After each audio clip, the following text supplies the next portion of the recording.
اعوذ باللہ من الشیطان اللعین الرجیم بسم اللہ الرحمن الرحیم وبہ نستعین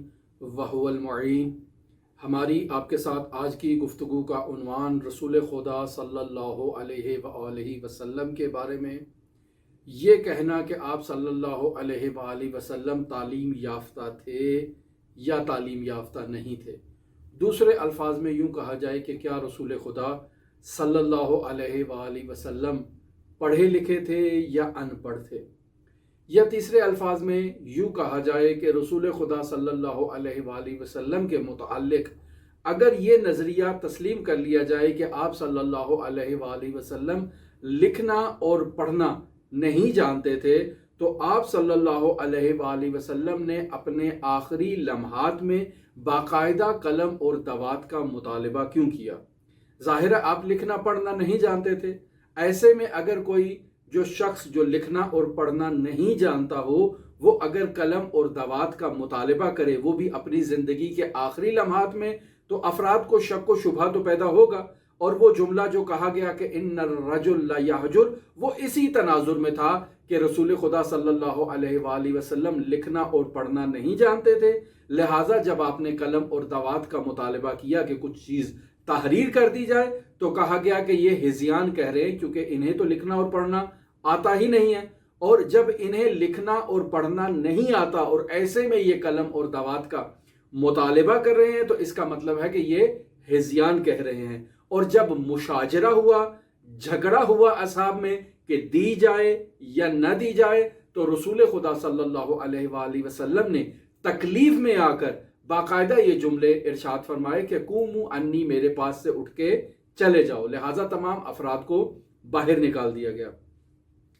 یہ بات شروع کہاں سے ہوتی ہے؟ شروع در واقع قرآن مجید کی کچھ آیات ہیں جو رسول خدا صلی اللہ علیہ وآلہ وسلم کو امی کہتی ہیں۔ یعنی سورہ اعراف کی آیت نمبر 157 میں خداوند متعال ارشاد فرما رہا ہے کہ الذین یتبعون الرسول النبی الامی، یعنی یہ لوگ ایک ایسے رسول کی تبعیت کرتے ہیں اور پیروی کرتے ہیں، ایک ایسے نبی کی جو نبی الامی ہے، یعنی یہ نبی کیا ہے؟ امی ہے۔ یا اس کے علاوہ سورہ عنکبوت کی آیت نمبر 48 میں خداوند متعال ارشاد فرما رہا ہے وَمَا كُنْتَ تَطْلُو مِن قَبْلِهِ مِن كِتَابٍ وَلَا تَخُطُّهُ بِيَمِينِكَ إِذًا لَارْتَابَ مُبْطِلُونَ، یعنی اے رسول، اس نبوت اور بعثت سے پہلے اور قرآن مجید کی تلاوت سے پہلے آپ نے ہرگز کسی کتاب کا مطالعہ نہیں کیا اور نہ ہی اپنے ہاتھ سے کسی خط کو تحریر کیا ہے۔ اگر آپ کسی کتاب کا مطالعہ کر چکے ہوتے یا کوئی کتابت تحریر کر چکے ہوتے، تو آپ کے بارے میں مبتل لوگ، یعنی وہ لوگ جو شک و شبہ میں مبتلا رہتے ہیں، اہل باطل لوگ ہیں، شبہات پھیلانے والے لوگ ہیں، یہ آپ کے بارے میں جو ہے وہ شبہے میں مبتلا ہو جاتے اور دوسرے لوگوں کو بھی گمراہ کرنا شروع کر دیتے۔ لہٰذا یا اس کے علاوہ سورہ جمعہ میں خداوند متعال ارشاد فرما رہا ہے هو الذی بعث فی الامیین رسولا منہم یتلو علیہم آیاتہ ویزکیہم ویعلمہم الکتاب والحکمہ، یعنی اللہ کی ذات وہ ذات ہے کہ بعث فی الامیین رسولا منہم، کہ جس ذات نے امیین کے درمیان ایک ایسے رسول کو بھیجا جو انہی کی طرح امیین میں سے تھا۔ کیوں بھیجا؟ یتلو علیہم آیات ہی، تاکہ وہ ان کے درمیان اللہ تبارک و تعالیٰ کی آیات کی تلاوت کرے، وَيُزَكِّيهِمْ، ان لوگوں کا تزکیہ کرے، وَيُعَلِّمُهُمُ الْكِتَابَ وَالْحِكْمَةَ، اور انہیں کتاب و حکمت کی تعلیم دے۔ کون شخص؟ وہی شخص جو خود بھی امی ہے، بس خود امی ہے اور لوگوں کا تزکیہ بھی کر رہا ہے، لوگوں کے سامنے قرآن کی تلاوت بھی کر رہا ہے اور لوگوں کو کتاب و حکمت کی تعلیم بھی دے رہا ہے۔ بس سوال یہ پیدا ہوتا ہے کہ یہ امی ہے کیا چیز کہ جس کا قرآن مجید میں اس طرح سے ذکر ہوا ہے؟ بعض مفسرین نے اس طرح سے لکھا ہے، یعنی اکثریت مفسرین اس بات پر متفق ہے کہ امی سے مراد یعنی ان پڑھ، یعنی ایک ایسا شخص کہ جو نہ کسی مکتب میں جا کر باقاعدہ طور پڑھا ہو اور نہ ہی اس نے باقاعدہ کتابت اور لکھنے کی پریکٹس کی ہو، یعنی جسے لکھنا اور پڑھنا نہ آتا ہو، باقاعدہ طور پر جس نے کتابت اور پڑھنے کی تعلیم حاصل نہ کی ہو، ایسے شخص کو امی کہا جاتا ہے۔ یا اس کے علاوہ امی کے بارے میں کہتے ہیں کہ امی ایسے شخص کو کہتے ہیں جو ایک امت کے درمیان مبعوث ہوا ہو۔ تیسرا معنی امی کا یہ ہے کہ امی یعنی مکہ، امی اور مکہ یہ دونوں آپس میں مترادف ہیں، پس وہ شخص جو مکہ یعنی ام القرى کے اندر باقاعدہ طور پر مبعوث ہوا ہو، ایسے شخص کو امی کہا جاتا ہے۔ ان تینوں معانی کو بھی ہم لے سکتے ہیں۔ ہم یہ کہہ سکتے ہیں کہ یہ تینوں معانی جو ہیں وہ رسول خدا صلی اللہ علیہ وآلہ وسلم کی ذات گرامی سے متعلق قرآن مجید میں باقاعدہ طور پر استعمال ہوئے ہیں۔ یہاں کوئی ہم سے سوال کر سکتا ہے کہ کیا ایک لفظ کے متعدد معنی ہو سکتے ہیں اور وہ انہی تمام متعدد معنی میں استعمال ہو؟ تو یہ ایک باقاعدہ بحث ہے کہ کیا لفظ مشترک کو ایک سے زائد معانی کے اندر استعمال کیا جا سکتا ہے یا استعمال نہیں کیا جا سکتا ہے۔ تو جی ہاں، استعمال کیا جا سکتا ہے، عرب میں اس کے قرائن بھی موجود ہیں اور اس میں کسی قسم کی کوئی مشکل موجود نہیں ہے۔ ہم یہ کہتے ہیں کہ تینوں معانی کو اگر لے لیا جائے تو امی رسول خدا صلی اللہ علیہ وآلہ وسلم سے متعلق ایک ایسی ذات جو نہ کسی استاد کے پاس گئی ہے اور نہ باقاعدہ طور پر اس نے ممارست کرتے ہوئے لکھنا پڑھنا سیکھا ہے۔ اس اعتبار سے رسول خدا صلی اللہ علیہ وآلہ وسلم کی ذات گرامی بعثت سے پہلے امی ہے۔ دوسرا معنی کہ جو امت کے درمیان مبعوث ہوئے ہیں، تو اس اعتبار سے بھی رسول خدا صلی اللہ علیہ وآلہ وسلم کی ذات گرامی امی ہے۔ اور تیسرا معنی یعنی ام القرى کے درمیان مبعوث ہوئے ہیں، تو یہ معنی بھی بالکل درست ہے، یعنی رسول خدا صلی اللہ علیہ وآلہ وسلم کی ذات گرامی اہل مکہ کے درمیان، انہی کے درمیان تھے، انہی میں سے تھے اور انہی کے لیے مبعوث ہوئے۔ اس اعتبار سے بھی یہ معنی بالکل صادق آ رہا ہے۔ لہٰذا یہ کہنا کہ لفظ مشترک ایک سے زائد معنی میں ایک ہی استعمال میں آیا استعمال ہو سکتا ہے، جی ہاں، کوئی مشکل نہیں ہے، ہو سکتا ہے۔ اب سوال یہ پیدا ہوتا ہے کہ امی یعنی ان پڑھ کسے کہا جاتا ہے؟ ہمارے معاشرے میں وہ شخص جو مدرسے میں نہیں گیا ہے، جو باقاعدہ کسی مکتب خانے میں نہیں گیا ہے، جو باقاعدہ کسی اسکول میں نہیں گیا ہے، کسی کالج میں نہیں گیا ہے، کسی یونیورسٹی میں نہیں گیا ہے، ایسے شخص کو ان پڑھ شخص کہا جاتا ہے۔ یعنی ایسا شخص جو باقاعدہ طور پر کہیں پہ بھی جا کر جس نے کسی بھی رسمی اور آفیشل ادارے میں تعلیم حاصل نہ کی ہو، ایسے شخص کو امی کہا جاتا ہے۔ مطلب مفسرین کے نزدیک رسول خدا صلی اللہ علیہ وآلہ وسلم، جو یہ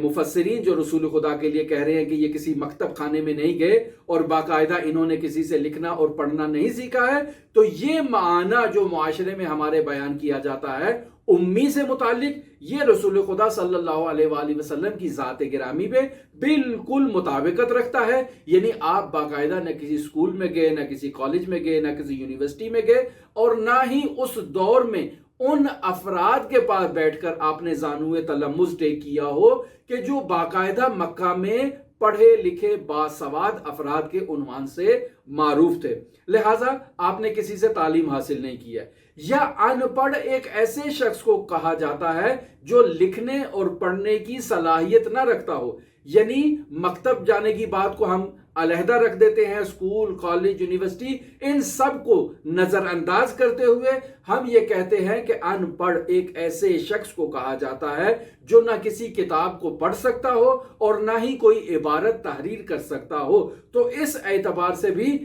سورہ عنکبوت کی آیت نمبر 48 جو ہے وہ رسول خدا صلی اللہ علیہ وآلہ وسلم کی بعثت سے پہلی والی حالت کو بیان کر رہی ہے اور ارشاد فرما رہا ہے وَمَا كُنْتَ تَتْلُو مِنْ قَبْلِهِ مِنْ خِطَابٍ وَلَا تَخُطُّهُ بِيَمِينِكَ، یعنی اے رسول آپ صلی اللہ علیہ وآلہ وسلم نے بعثت سے پہلے نہ تو کسی کتاب کی تلاوت کی ہے اور نہ ہی اپنے دستے مبارک سے کسی چیز کو تحریر کیا ہے۔ پس اس اعتبار سے بھی آپ صلی اللہ علیہ وآلہ وسلم کی ذات امی ہے یعنی آپ نے باقاعدہ طور پر نہ کسی سے کتابت کی تعلیم حاصل کی، نہ ہی باقاعدہ طور پر تحریر کرنے کی تعلیم حاصل کی ہے۔ لہٰذا یہ بعثت سے پہلے کی رویداد ہے، لیکن سوال یہ پیدا ہوتا ہے کہ کیا بعثت سے پہلے یہ جو خداوند متعال ارشاد فرما رہا ہے کہ آپ نے کتاب پڑھی نہیں ہے، آپ صلی اللہ علیہ وآلہ وسلم نے کسی چیز کو تحریر نہیں کیا ہے، تو سوال یہ پیدا ہوتا ہے کہ تحریر نہ کرنا، کتاب نہ پڑھنا، کیا اس بات کی دلیل ہے کہ آپ صلی اللہ علیہ وآلہ وسلم باقاعدہ طور پر لکھنا اور پڑھنا نہیں جانتے تھے؟ یعنی نہ پڑھنا دلیل ہے اس بات کی کہ ان پڑھ تھے؟ یا بعثت کے بعد اگر یہ مان لیا جائے کہ آپ صلی اللہ علیہ وآلہ وسلم نے باقاعدہ طور پر کتابت نہیں کی اور باقاعدہ طور پر آپ صلی اللہ علیہ وآلہ وسلم نے کسی کتاب کا مطالعہ نہیں کیا اور نہ ہی کچھ لکھا، تو اس کا مطلب ہے آپ ان پڑھ تھے؟ نہیں، ہرگز اس کا یہ مطلب نہیں ہے کہ آپ نے بعثت سے پہلے اگر یہ کام نہیں کیا تو آپ ان پڑھ تھے، یا بعثت کے بعد اگر آپ نے یہ کام نہیں کیا تو آپ ان پڑھ تھے۔ ہرگز یہ اس بات کی دلیل نہیں ہے۔ لہٰذا اگر ہم تاریخ عرب کا مطالعہ کریں تو حجاز میں اس وقت مثلا بیلازری بھی اس مطلب کو لکھتے ہیں، اور بھی متعدد مصنفین نے اس مطلب کو لکھا ہے کہ اس دور میں جزیرۃ العرب کے اندر 17 افراد ایسے تھے جو باقاعدہ طور پر معاشرے کے اندر تعلیم یافتہ افراد کے عنوان سے معروف تھے۔ ان 17 افراد میں ایک حضرت علی بن ابی طالب کی بھی ذات گرامی موجود ہے۔ پھر اس کے علاوہ ان 17 افراد میں سے ایک خاتون بھی یا 2 خواتین بعض لوگوں نے لکھا ہے کہ وہ اس کے علاوہ تھی۔ سوال یہ پیدا ہوتا ہے کہ اگر رسول خدا صلی اللہ علیہ وآلہ وسلم باقاعدہ طور پر کسی کے پاس تعلیم حاصل کرتے تو آپ صلی اللہ علیہ وآلہ وسلم کو انہی 17 افراد میں سے کسی کے پاس زانوِ تلمذ ٹیک کرنا تھا، باقاعدہ آپ انہی سے کسی سے تعلیم کو حاصل کرتے، یعنی باقاعدہ کتاب پڑھنا سیکھتے یا باقاعدہ تحریر کرنا سیکھتے۔ لیکن کسی نے بھی نہ تو تاریخ میں ایسا دعویٰ کیا ہے کہ میں نے رسول خدا صلی اللہ علیہ وآلہ وسلم کو لکھنا اور پڑھنا سکھایا ہے، نہ ہی رسول خدا صلی اللہ علیہ وآلہ وسلم کی ذات گرامی کے متعلق کوئی ایسا شواہد ملتا ہے جو یہ بات ثابت کرتا ہو کہ آپ صلی اللہ علیہ وآلہ وسلم ان 17 افراد میں سے کسی کے پاس گئے ہوں اور آپ صلی اللہ علیہ وآلہ وسلم نے ان سے کچھ سیکھا ہو۔ لیکن یہاں ہم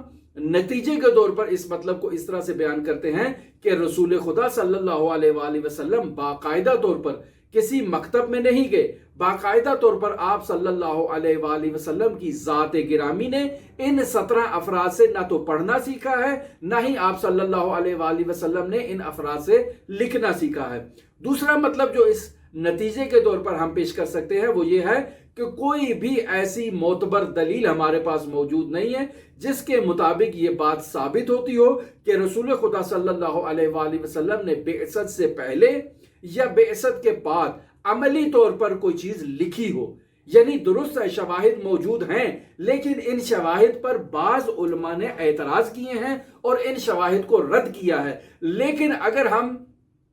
تاریخی کتب کا جائزہ لیں تو ہمیں یہ بات ملتی ہے کہ رسول خدا صلی اللہ علیہ وآلہ وسلم نے کتابت کا سہارا بھی لیا ہے اور آپ صلی اللہ علیہ وآلہ وسلم نے باقاعدہ پڑھا بھی ہے۔ یہ شواہد ہمارے پاس موجود ہے۔ مثلا میں آپ کی خدمت میں ایک روایت نقل کرتا ہوں امام محمد تقی علیہ آلاف و تحیت و ثنا کی۔ روایت میں کچھ اس طرح سے ہے، راوی کہتا ہے، کیا کہتا ہے؟ سألت ابا جعفر محمد بن علی الرضا علیہ آلاف و تحیت و ثنا، راوی کہتا ہے میں نے امام محمد تقی علیہ الصلوۃ والسلام سے یہ سوال کیا ہے، وقلت له، میں نے حضرت سے کہا ہے، یبن الرسول اللہ، اے اللہ کے رسول کے فرزند، مجھے یہ بتائیے، لما سمی النبی الامی، کہ اے رسول خدا کے فرزند یہ بتائیے کہ رسول خدا صلی اللہ علیہ وآلہ وسلم کو امی کیوں کہا جاتا تھا؟ تو قال، امام تقی علیہ السلام نے سوال کیا، ما یقول الناس، لوگ اس مطلب کے بارے میں کیا کہتے ہیں؟ یعنی یہ امی رسول خدا کے بارے میں جو کہا جا رہا ہے، لوگوں کی کیا رائے ہے اس بارے میں؟ قال، راوی کہتا ہے، قلت له، میں نے امام محمد تقی علیہ آلاف و تحیت و ثنا سے کہا، جعلت فداک،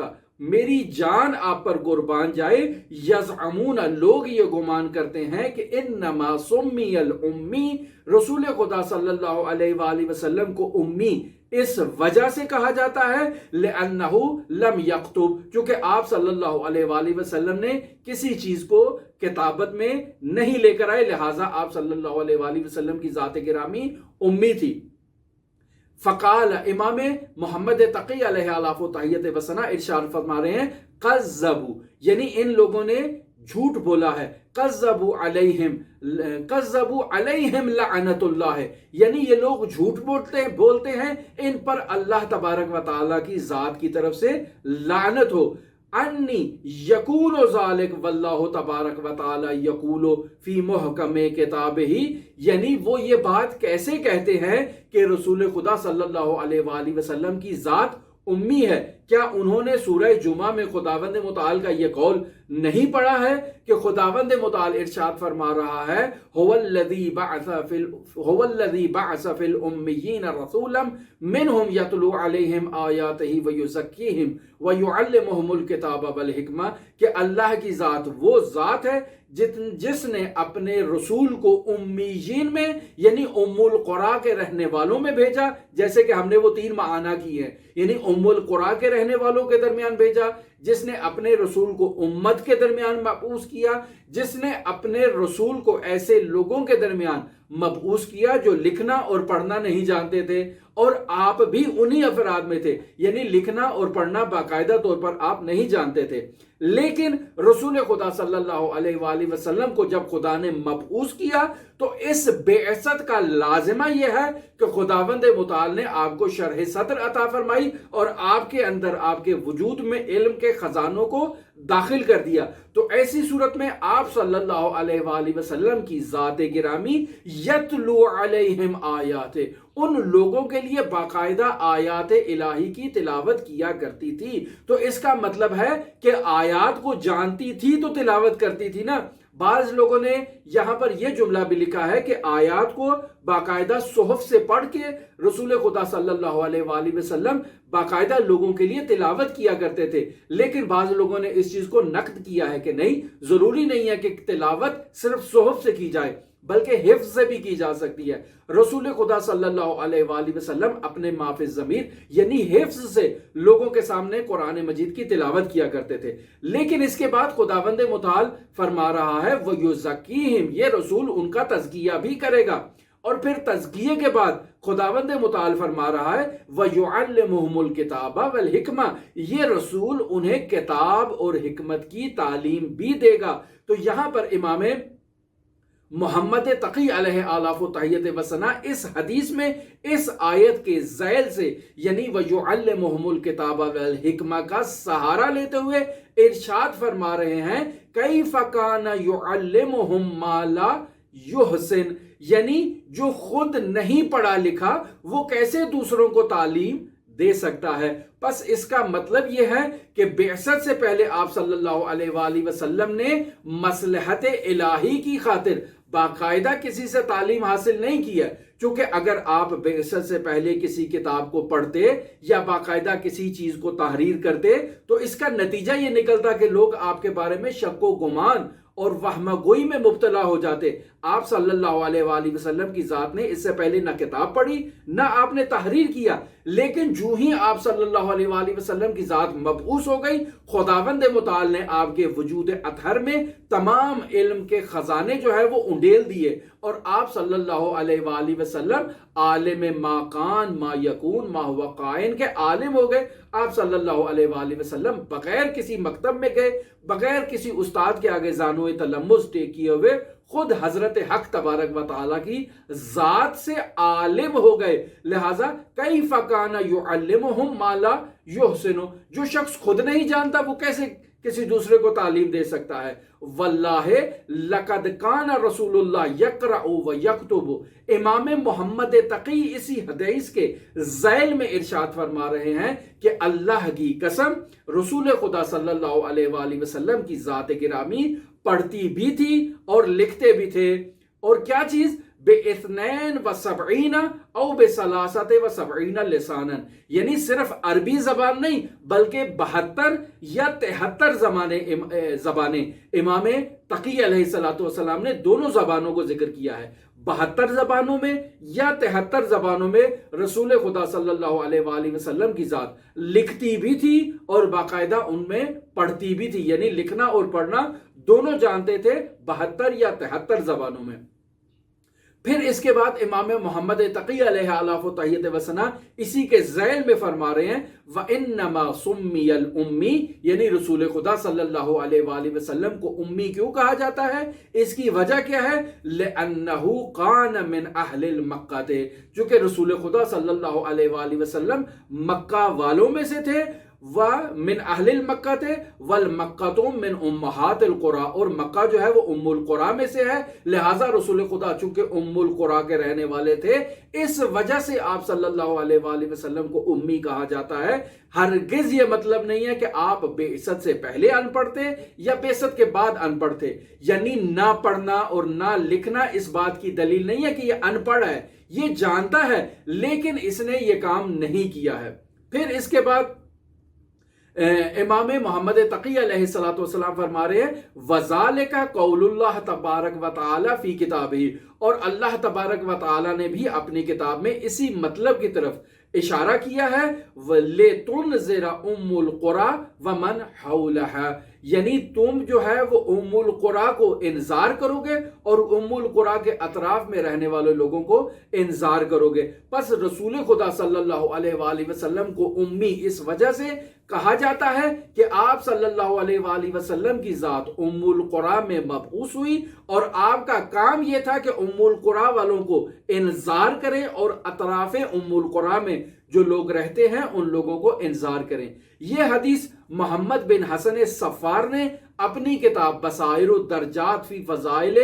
آل محمد صلی اللہ علیہ وآلہ وسلم کی جلد نمبر 1 صفحہ نمبر 226 میں اس کو تحریر کیا ہے۔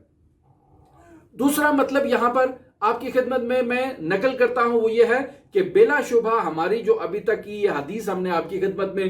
نقل کی ہے، جو مطالب ہم نے آپ کی خدمت میں نقل کیے، ان سے یہ بات ظاہر ہوتی ہے کہ رسول خدا صلی اللہ علیہ وآلہ وسلم کی ذات گرامی لکھنے اور پڑھنے کی بالفعل صلاحیت رکھتی تھی، ولو آپ نے یہ کام نہیں کیا لیکن آپ کی ذات میں یہ صلاحیت موجود تھی۔ البتہ اس مطلب کو بعض محققین تسلیم نہیں کرتے ہیں، ہم اس بات کو یعنی اعتراف کر رہے ہیں کہ بعض علماء نے اس کا انکار کیا ہے، لیکن ہم اس کے لیے شواہد آپ کی خدمت میں پیش کر رہے ہیں کہ آپ ان شواہد کو دیکھیں۔ مثلا حضرت امام جعفر صادق علیہ آلاف و تحیت و ثنا سے 2 روایتیں نقل ہوئی ہیں، جن روایتوں کی بنیاد پر ہم یہ کہہ سکتے ہیں کہ رسول خدا صلی اللہ علیہ وآلہ وسلم پڑھنا بھی جانتے تھے اور باقاعدہ طور پر لکھنا بھی جانتے تھے۔ قال ابو عبداللہ علیہ آلاف و تحیت و ثنا ان النبی صلی اللہ علیہ وآلہ وسلم کان یقرأ ویکتب ویقرأ ما لم یکتب، یعنی رسول خدا صلی اللہ علیہ وآلہ وسلم کی ذات گرامی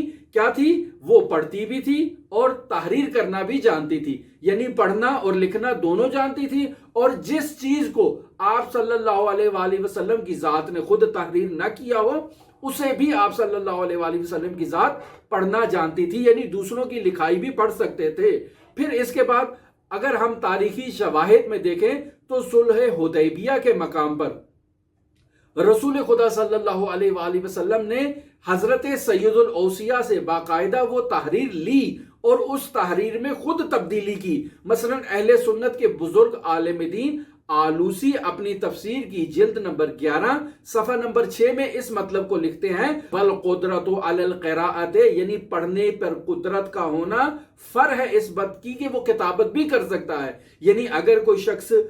پڑھ سکتا ہے تو وہ لکھ بھی سکتا ہے، اس میں کوئی مشکل نہیں ہے۔ پھر اس کے بعد وَيَشْهَدُ لِلْكِتَابَةِ أَحَادِيثٌ فِي صحیح البخاری، یعنی یہ آلوسی لکھ رہے ہیں کہ رسول خدا صلی اللہ علیہ وآلہ وسلم کے کتابت کرنے کے متعلق صحیح بخاری میں متعدد احادیث موجود ہے، کما ورد فی صلح الحدیبیہ، جیسا کہ رسول خدا صلی اللہ علیہ وآلہ وسلم کی ذات گرامی سے متعلق صلح حدیبیہ میں یہ نقل ہوا ہے۔ فَأَخَذَ رسول اللہ صلی اللہ علیہ وآلہ وسلم الکتاب، رسول خدا نے وہ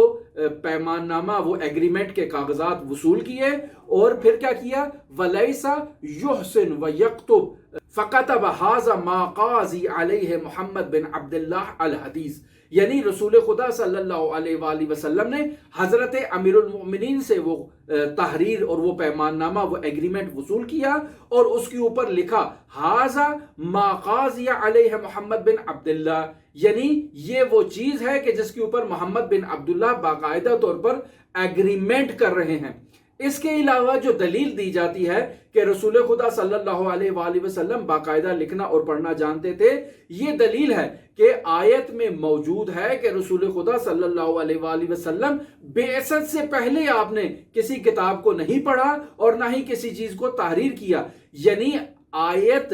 یہ بیان کر رہی ہے کہ آپ نے یہ کیا نہیں ہے، یہ نہیں کہہ رہی کہ آپ کرنا نہیں جانتے تھے۔ اور بعد والے کے متعلق بھی آیت جو ہے وہ خاموش ہے، یہ نہیں کہہ رہی ہے کہ رسول خدا نے بعد میں بھی یہ کام نہیں کیا ہے، یہ پہلے کے متعلق ہے کہ رسول خدا نے عمل نہیں کیا۔ یہ ہو سکتا ہے کہ وہ عالم ہوں اور عالم ہونے کے باوجود کوئی ایسا عمل ظاہر نہ کریں جس سے یہ ثابت ہو کہ یہ لوگ جو ہے وہ جان لیں کہ یہ شخص عالم ہے، تو بس یعنی صلاحیت کے ہونے کی آیت نفی نہیں کر رہی ہے۔ پھر اس کے بعد چوتھی دلیل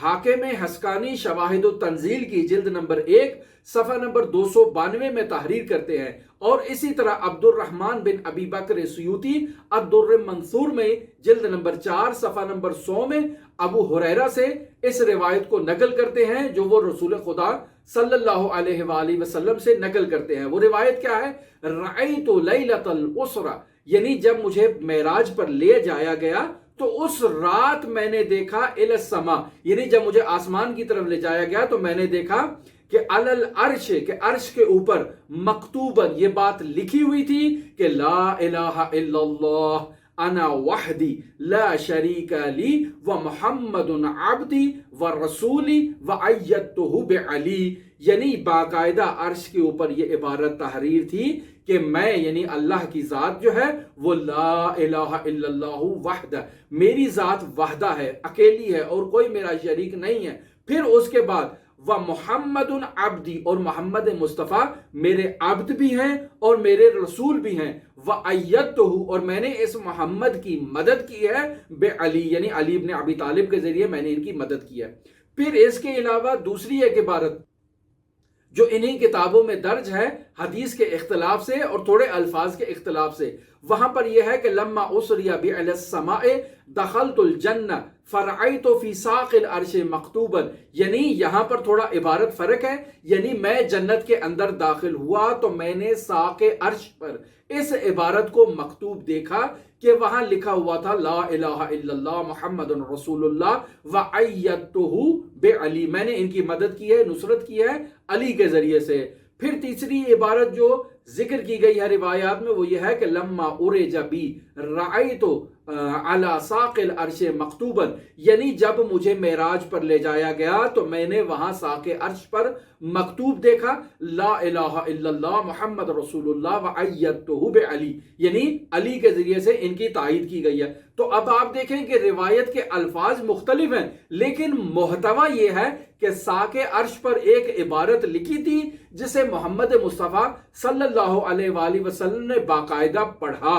اور پڑھنے کے بعد نیچے آ کر اصحاب کو بھی بتایا کہ یہ عبارت وہاں ساق عرش پر لکھی ہوئی ہے، بس اس کا مطلب ہے رسول خدا صلی اللہ علیہ وآلہ وسلم پڑھنا جانتے تھے۔ یا اس کے علاوہ متعدد علماء نے رسول خدا صلی اللہ علیہ وآلہ وسلم سے شب معراج اس حدیث کو بھی نقل کیا ہے کہ الصدقۃ بعشر امثالھا والقرض بثمانیہ، یعنی صدقہ کا اسی کے مثل 10 برابر ہے اور قرض کا 8 گنا برابر اس کے جزا ہے۔ یہ بھی کہاں لکھا ہوا ہے؟ یہ بھی جنت کے دروازے کے اوپر جو ہے وہ مکتوب ہے۔ تو بس اس کا مطلب ہے رسول خدا صلی اللہ علیہ وآلہ وسلم کی ذات گرامی نے وہاں اس عبارت کو لکھے ہوئے پڑھا اور اس کے بعد آ کر امت کو یہ بیان کیا۔ تو یہ بات واضح ہے کہ رسول خدا صلی اللہ علیہ وآلہ وسلم کی ذات باقاعدہ لکھنا اور پڑھنا جانتی تھی۔ پھر ہم یہاں پر یہ بھی کہہ سکتے ہیں کہ جب حضرت آدم علی نبینا صلی اللہ علیہ وآلہ وسلم کو خداوند متعال کی ذات پڑھا سکتی ہے وَعَلَّمَ الْآدَمَ الْأَسْمَاءَ كُلَّهَا، یعنی خداوند متعال نے حضرت آدم کو تمام اسماء کی تعلیم دی، اور پھر حضرت آدم نے ان اسماء کی تعلیم باقاعدہ ملائکہ کو دی، فرشتوں کو دی، تو بس خدا ڈائریکٹ تعلیم دے سکتا ہے۔ جب حضرت آدم کو دے سکتا ہے تو حضرت خاتم تو افضل الانبیاء ہیں، انہیں بھی خداوند متعال یقیناً تعلیم دے سکتا ہے۔ آخر میں ایک مطلب میں آپ کی طرف اشارہ کرنا ضروری سمجھتا ہوں، اور وہ یہ ایک مطلب حضرت سیدنا امیر المؤمنین علی ابن ابی طالب علیہ آلاف و تحیت و ثنا کی ذات گرامی سے متعلق ہے۔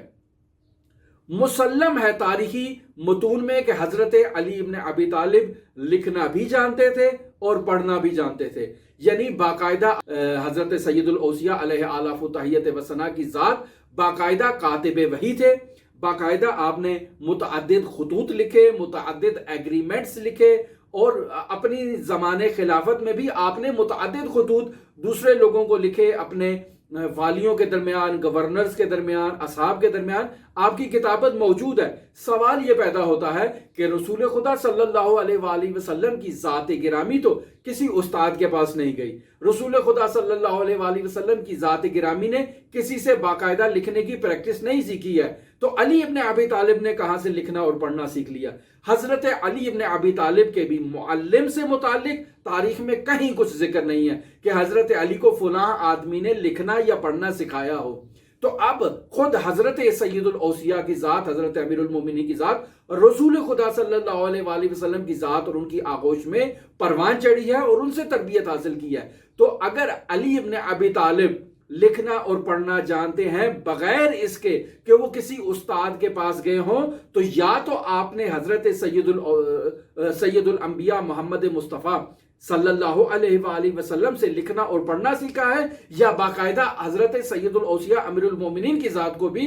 خداوند متعال نے فرشتوں کے ذریعے سے، الہام کے ذریعے سے، یا جس انداز میں بھی خداوند متعال نے حضرت علی کو یہ علم کی توانائی دی ہے، انہیں عالم بنایا ہے۔ تو بس یہ بات ہمارے لیے واضح ہے کہ جب خداوند متعال حضرت آدم کو تعلیم دے سکتا ہے تو حضرت خاتم کو بھی تعلیم دے سکتا ہے، حضرت سید الاوصیاء کو بھی تعلیم دے سکتا ہے۔ اور یہ کہنا کہ رسول خدا نے نہیں پڑھا، نہیں لکھا، ہرگز اس بات کی دلیل نہیں کہ آپ میں یہ صلاحیت موجود نہیں تھی۔ آپ میں صلاحیت تھی، لیکن آپ نے قطعی طور پر نہ کچھ لکھا نہ کچھ پڑھا بعثت سے پہلے، لیکن بعثت کے بعد یہ جو میں نے آپ کی خدمت میں شواہد بیان کیے سورہ جمعہ سے، جیسے امام محمد تقی فرما رہے ہیں کہ وہ شخص جو خود لکھنا اور پڑھنا نہیں جانتا ہو وہ دوسروں کو کیسے تعلیم دے سکتا ہے؟ یا باقاعدہ معراج میں آپ نے باقاعدہ وہ عبارتیں جو ساق عرش پر مکتوب ہی ان کو پڑھا اور آ کر نیچے نقل کیا، یہ سب دلیل۔ اور خود صلح حدیبیہ میں آپ صلی اللہ علیہ وآلہ وسلم کی ذات گرامی نے اس ایگریمنٹ کے اوپر باقاعدہ خود عبارت تحریر کی، تو یہ اس بات کی دلیل ہے کہ آپ صلی اللہ علیہ وآلہ وسلم کی ذات لکھنا اور پڑھنا جانتی تھی۔ اگر بالفرض ہم مان لیں کہ آپ کی ذات لکھنا اور پڑھنا نہیں جانتی تھی تو یہ مرسوم تھا، آپ نے متعدد مقامات پر اپنے اصحاب جو لکھنا اور پڑھنا جانتے تھے ان کی مدد لی ہے، ان کا سہارا لیا ہے، اور ان کے ذریعے سے کہا ہے کہ تم لکھو۔ یہ محمد بن عبداللہ لکھوا رہے ہیں، جیسے صلح حدیبیہ میں رسول خدا صلی اللہ علیہ وآلہ وسلم نے کاتب حضرت علی ابن ابی طالب کی ذات کو مقرر کیا، حضرت علی ابن ابی طالب نے باقاعدہ وہ ایگریمنٹ تحریر کیا، لیکن جہاں اختلاف آیا وہاں وہ رسول خدا صلی اللہ علیہ وآلہ وسلم کو خود ان کے سپرد کر دیا۔ اس سلسلے میں تفصیلی آپ کے ساتھ گفتگو کروں گا۔ تو بس اس کا مطلب یہ ہے کہ رسول خدا صلی اللہ علیہ وآلہ وسلم کی ذات لکھنا اور پڑھنا جانتی تھی، اور اگر نہیں بھی جانتی تھی تو کسی سے سہارا لے سکتی ہے، کسی سے مدد لے سکتی ہے۔ بس آخری زمانے میں جب آپ صلی اللہ علیہ وآلہ وسلم کے آخری لمحات تھے اور آپ صلی اللہ علیہ وآلہ وسلم نے باقاعدہ قلم اور دوات کا مطالبہ کیا، تو اس کا مطلب ہے کہ آپ خود لکھنا پڑھنا جانتے تھے، آپ باقاعدہ تحریر کر سکتے تھے۔ اور اگر لکھنا پڑھنا نہ جانتے ہو تو وہاں علی ابن ابی طالب کی ذات موجود تھی، خود خلیفہ دوم حضرت عمر موجود تھے جو لکھنا اور پڑھنا جانتے تھے، آپ کسی سے بھی عبارت تحریر کروا سکتے تھے۔ لہٰذا یہ کہنا کہ ان الرجل لا یحجر، یہ آپ صلی اللہ علیہ وآلہ وسلم کی ذات گرامی کی توہین ہے۔ اور اس کے بعد رسول خدا صلی اللہ علیہ وآلہ وسلم نے جو اصحاب سے ناراض ہو کر ان کے مشاجرہ، جنگ اور جدال کو دیکھ کر آپ نے ان کو فرمایا کہ قوموا انی، اٹھ کے میرے پاس سے چلے جاؤ۔ یعنی رسول خدا صلی اللہ علیہ وآلہ وسلم اپنے آخری لمحات میں اصحاب سے ناراض تھے اور آپ صلی اللہ علیہ وآلہ وسلم نے انہیں اپنی بارگاہ سے باہر نکال دیا۔ یہ ہماری گفتگو رسول خدا صلی اللہ علیہ وآلہ وسلم کے پڑھے لکھے ہونے کے متعلق اس سوال کے جواب میں تھی۔ امید ہے کہ ہم نے آپ کے سوال کو آپ کے سامنے واضح اور واشگاف الفاظ میں بیان کر دیا ہو۔ اگر پھر بھی آپ کو کہیں کوئی شبہ یا کوئی ایسا سوال ہو تو ہم آپ کی خدمت میں ہیں، آپ ہم سے سوال کر سکتے ہیں۔ اللہم صلی علی محمد و آل محمد وعجل فرج قائم آل محمد۔